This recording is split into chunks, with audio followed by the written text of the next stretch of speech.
Vendredi dernier, les joueurs du SCO ont vécu une soirée cauchemardesque, aussi bien sur qu'en dehors du terrain. Corrigés 5-1 par une équipe de Boulogne en état de grâce, les Angevins ont enregistré leur plus lourde défaite de la saison en championnat.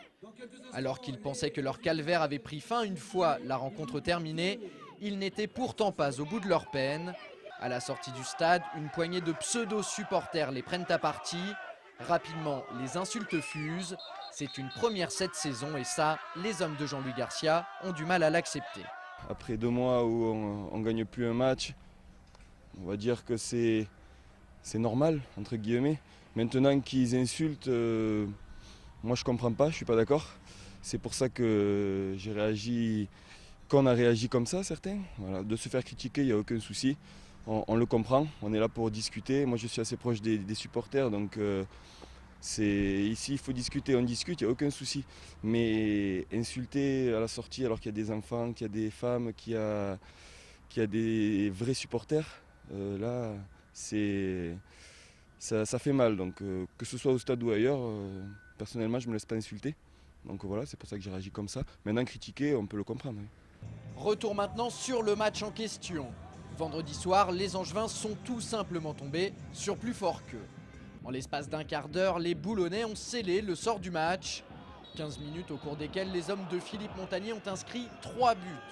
Le premier sur un pénalty généreusement accordé par l'arbitre et transformé par Grégory Thiel.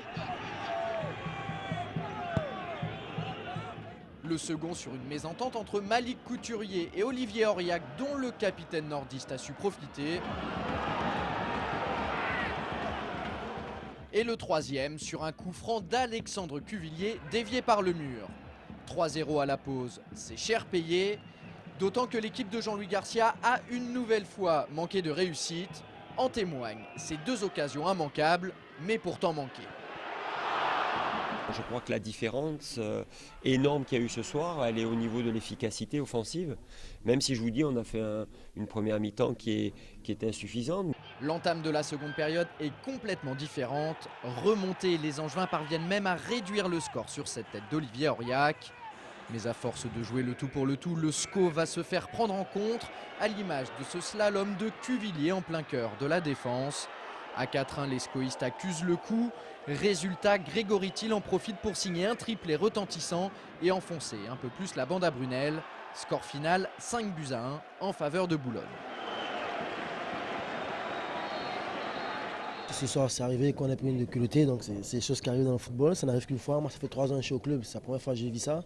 C'est très très difficile à vivre pour nous, pour les spectateurs aussi, mais bon, c'est comme ça, c'est un soir sans, il faut en tirer le son pour éviter ce genre de choses à l'avenir. Ouais. Malgré ce revers qu'il va vite falloir oublier, les SCOistes conservent leur 7e place au général. Il reste désormais 5 rencontres aux hommes du président Bernard pour terminer la saison de la meilleure des façons et se maintenir dans le premier tiers du classement, le nouvel objectif avoué du club.